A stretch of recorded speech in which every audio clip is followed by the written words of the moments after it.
I've been thinking about how well we've been going this last year. And I know a lot of people say, well, AEW is doing great. No. We've had controversy after controversy, questioning what they're doing with the talent. You wonder if Tony even listens to the fans. And then we get to All In. Well, a few days away, we get this show. And you wonder, do you care?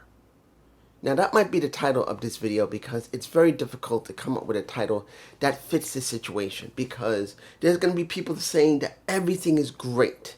And there are other people that are saying, dude, you got to see what's going on here. Look what's happening. And easily you can say, this show was not 100% bad. I'm not telling you it is. But do you care?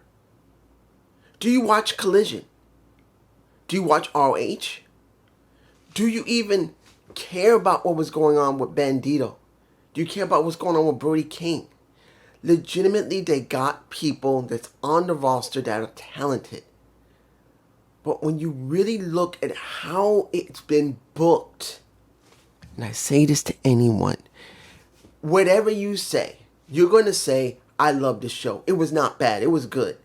But if you're being 100% objective, the shows have not been good. They have been heavily sporadic. So sporadic that even Silver Lake WWE looks way better than it. Hell, let's be very honest here. I've had my critiques a lot about TNA. Legitimately. Carlos Silva, I do not trust because he is a corporate network president. He's not a promoter. He's not a wrestler. He's not someone who ever worked in wrestling. He just worked in network. But I gotta say that generally speaking, the product has been better than Raw, SmackDown, NXT, and AEW. Not because I love it, because I do love it, along with Raw and SmackDown, I care. But if you look objectively how they've been booking their shows, even though it's been not 100% perfect, at least you can say you can be hyped for Slammiversary on the 20th, which is just before my birthday. And I don't normally mention it, but it's got to be mentioned here because that's the closest thing I'm ever going to have to a present if it's done right. But you see here, you see AEW being so sporadic, so much controversy, like with Britt Baker, what happened with Penta, what happened with Rey Fenix, what's going on with Wardlow, what happened to Ricky Starks. You wonder, does Tony listen? So we don't have to be heavily detailed in this video, because we're not going to be. But I'm going to make this very clear. 100%.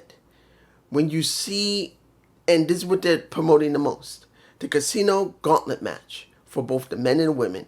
This one is for the second position in the gauntlet because I already done the first. Now we got the second.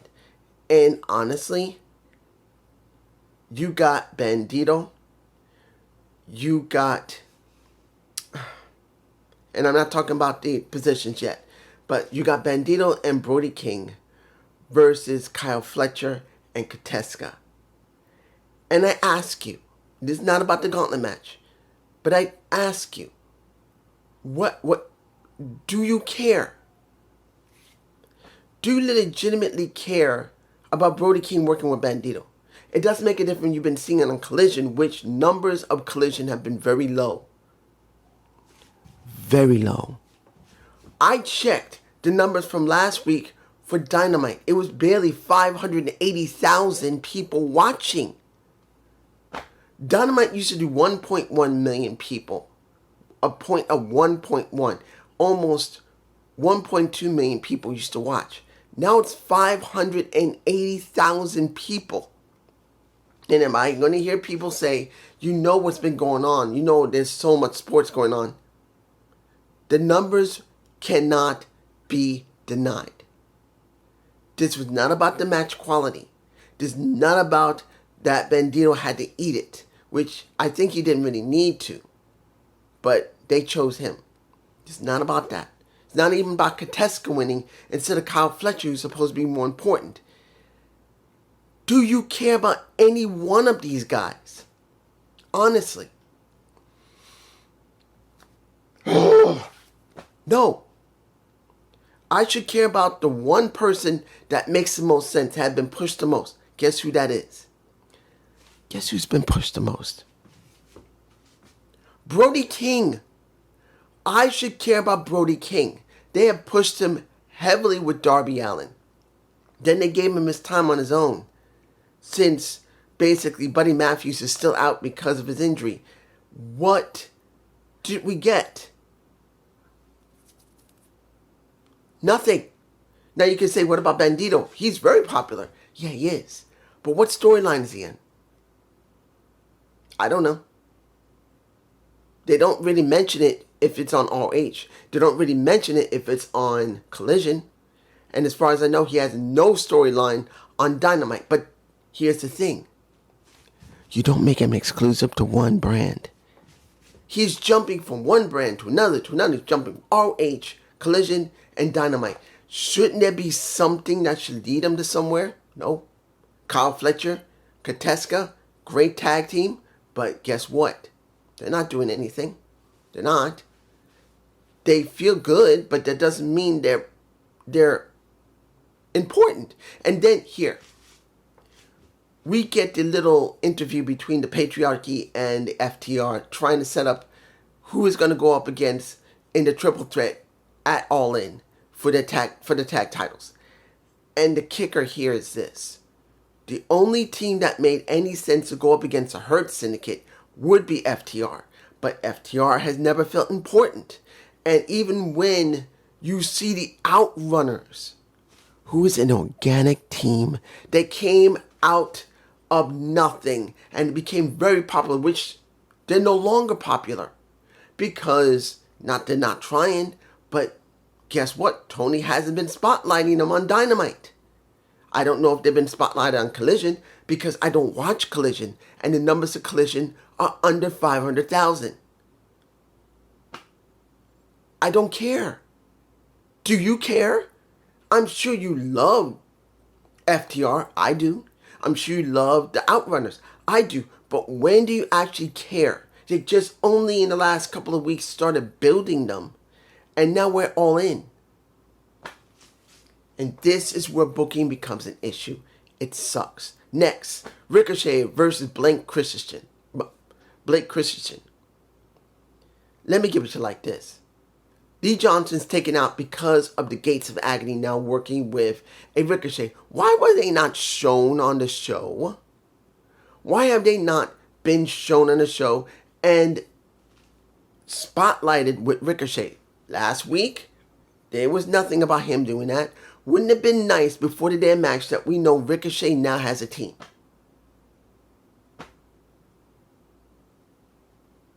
I feel nothing. I feel nothing for the Gates of Agony now working with Ricochet, which it looks like it would be a good fit. But guess what? You didn't build it. Don't care. And I should. The match that he had with Blake was very good. Seeing that the Gates of Agony got involved was fine. But why do I care about a team that is now working with Ricochet that he's been looking for months, and we didn't see any of it on Dynamite before the actual damn match? I would have liked to have an interview with Ricochet showing his boys, and there's nothing. Nothing. Moving on. The women's four-way for the number 2 spot and gauntlet match. We got what is her name? Spider Theaka. I believe her name is Theara. You got Queen Aminala and Ty Mello, who just came back. Let me give it to you like this. Did I know that the Spider Theaka and Queen Aminala had a feud? Nope. Didn't know a damn thing. Supposedly on Collision they've been having a feud. But since less than 500,000 are watching Collision, And instead of being smart like you should be and showing some snippets throughout the night of people doing something on Collision because not being spotlighted, why would you care? Why would I care? Look what happened. The Spider just got here and they threw it on Collision and no one's watching Collision much. Not much better than ROH, which doesn't have greater numbers than Collision does. And Megan Bay won. She won. Did I believe that's the wisest choice? Of course it is. You know why? She's the biggest woman they got. There is no Camille right now. Camille's still at home. She's not injured. She just did the Queen of the Ring a couple of months ago. She did the Queen of the Ring, along with Naomi and several other women, including a Toni Storm, which I'll talk about in a minute with Mercedes Moné in a minute. But we don't even see her. She's not injured. She's the only big woman that can really make the tournament, well, the gauntlet match mean something. So I'm not surprised she's there, but she's Lance Archer with tits. And understand, they're a nice pair of tits. She's not a bad looking woman at all. She's damn good looking. But she's Lance Archer with tits. And a taco between her legs. And that means she doesn't mean anything other than having a big person there, a big woman, so she can do the job of making the other women look like they can't get nothing done. It doesn't feel important. It does not feel like I should care since Megan Bayne has done absolutely nothing other than working with Anna Jay didn't matter, and now Ty Mello's working with her. And let's make it clear, Ty Mello was laying heavy hits to Megan and Megan back to Ty Mello. And if they get into a feud, that would be nice, but guess what? There's no feud on Dynamite for Megan Bayne and Ty Mello. Unless it's the start of it and they are going to start spotlighting it, it'll be relegated to Collision, which has lower numbers than Dynamite, which had, 582 to 589? I think it was 82. But if I'm wrong, and maybe it's near 589, that's less than 600,000. They've lost half their audience. Moving on. Joe versus a Wheeler Yuta. Didn't care. There's a story behind it because the Ops is still trying to face the Death Riders. But at this point, Joe should have been the one who won the damn title. And he didn't. And who did he face? That he really should be having a feud. Wheeler Yuta. And it should be Claudio Castagnoli. If you made any sense of that. Wheeler Yuta is not the one he should be in a feud with and having a match with. It should be Claudio. Him and Claudio have a huge amount of history from ROH, and after what happened to his team, particularly Shibata getting literally nailed in the stomach by getting thrown onto a chair, you would think that he would rather have him, and they would push that. No. And then we get the 8-man tag. The Bucks and Death Riders versus Will Ospreay and Hangman Page with the Ops, which was Powerhouse Hobbs and Shibata. I'm like, kind of like what happened with Bandito and Brody King. It feels like it's just thrown together. It feels thrown together, even though they're in a storyline. Even though the Ops are still in a general storyline with the Death Riders. And you know the Bucks are coming up when it comes to their EVP positions. You think, well, they're going to be doing something. You got to put them all together. It doesn't feel like it should. Because both of them should be exclusive and you should be focusing on them to make the Ops feel important, the Bucks feel important, the Death Riders feel important. Will and Hangman Page, they've already been generally developed, so they're fine. But the rest of that feels empty. And then we get the fight. Then we get Shibata passing out to a Moxley. Then we get the Bucks getting really upset because they came in a stretch limo. It gets wrecked by a Swerve Strickland and a Dozer with a long hook on it. Grabs it, smashes it, there you go. And he says, if I'm remembering correctly, there is a difference. Is there a difference between revenge and peace? Or revenge and justice? No, it ain't. They're the same. I'm going to do whatever I'm going to do. Now, of course, he hasn't interacted with Hangman Page. He's only acting with Will Ospreay, which is the wisest thing to do. But still, this goes along with the story. I understand it. There's no problem with it. But then I think, what are we really getting here? And then what do we get with the Hurt Syndicate? This is where it gets at least somewhat understandable, particularly with Hangman Page facing Moxley and almost took his head off like he almost took Marina Shafir's head off. And of course, took off the head of a little bit of Claudio Castagnoli, who I think should be in a feud with Samoa Joe. What we got here with the Hurt Syndicate going after Speed Jet, or Jet Speed actually, Jet Speed. You see, I'm dyslexic, I always use things backwards. That was understandable because they stole the titles, they had to go away. And then we get this segment with Mark Briscoe and MJF. And at first it felt cringy. I don't know about you, it felt cringy until they straightened it out a little bit. And I'm not even saying that Mark can't talk, because he can't. He's great at talking. And so is MJF, but it felt a bit awkward. And yes, it got straightened out, particularly that Mark was waiting for MJF to mess with him with Jay, but he didn't go there. He said Jay's going to go down as one of the greatest wrestlers of all time. But you're not, because you're a disappointment. And he comes up to him like this and says, if he was alive today, he would say, I wish you died in that car wreck. And that's when Mark went to town. Now, here's the thing. That's good development. It felt awkward at first, but then it was great development. But guess what? With not 1 week, not 2 weeks, not 3 weeks of development, 3 days. We got 3 days left, and yes, you can do some on Collision tomorrow, but then it's like, this is where storytelling becomes an issue with this company. This should have been done a month in advance to build Mark up, to build MJF up. And if you say, oh, it's been built, no, it hasn't. No. It feels empty because it's just not enough time to make it work. And then the beatdown happened.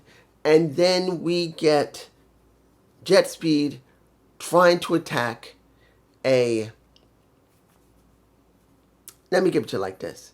They took out MJF. They took out Shelton, whose birthday is coming up. They took out Bobby. They used the titles. They're supposed to be faces, and they're doing everything a heel would do, which is not bad. It counts on how far they go. And then the Patriarchy came out. And then, who else came out next to the Patriarchy? Let me just give it to you like this. Did I care? To an extent, yes. I care about this version of the Gauntlet match because of Mark and because MJF, because of the way they talk pretty well. But do I care about the Gauntlet itself? No. And here is the biggest thing. Tell me if I'm wrong. When you saw the Mercedes Moné segment with Toni Storm, didn't you notice the pause that Mercedes was giving felt so cringy? And then, of course, it wasn't bad, particularly when you say, you got the face, you got a pussy face. Pussy face. Does that mean Toni Storm saying that face is easily fuckable? I'm giving it to you like this. Do I care about the feud between Mercedes and Toni Storm? To a certain extent, yes, because just like with Moxley, they need to do something with Mercedes. They need to. She has 6 belts. She barely shows any type of matches with those belts on AEW TV either because Tony doesn't want to have those belts on the show and defend it because like they used to show belts from ROH all the time. And other companies as well. But Mercedes is the only person there that has multiple belts. It would make sense that once in a while she defended one of them on the TV and spotlight the show because guess what? They're supposed to be in a collaboration in some way because they're letting her be shown on TV and the other companies are not complaining because they're getting spotlighted. Wouldn't it be nice that something's done? No. We're getting Mercedes. We're getting this. And I can tell you 100% that Mercedes cannot win that last title. In fact, she needs to be stripped of the TBS title. Or she needs to lose it to somebody else to give them that opportunity, because I would rather see it on someone else's waist. For me personally, I want Athena to go after that title, drop the ROH title, or lose and go after Mercedes and get that damn title. I want to see Athena on Dynamite TV now, because she's the only legitimate person they got next to Toni Storm that truly felt important. What do I think about this show? It was not bad, even though I gave a lot of complaints. It was not 100% trash. But I'm being honest here. Do you care? Do you care? Honestly. Because it's hard to care when booking has been so sporadic and all the controversy of this company in the last 7 months. 7. And yes, I know that Britt Baker's situation had been addressed by Tony Khan. And I'm sure you're going to say, dude, why didn't you do that in your Gump Goodness video? Well, it was filmed before that happened. Before I knew that there was a clarification by Tony Khan. And I may make another video talking about that clarification. But there's so much controversy in this company. It's just frustrating. But it's just me. Hope this makes any sense. Peace.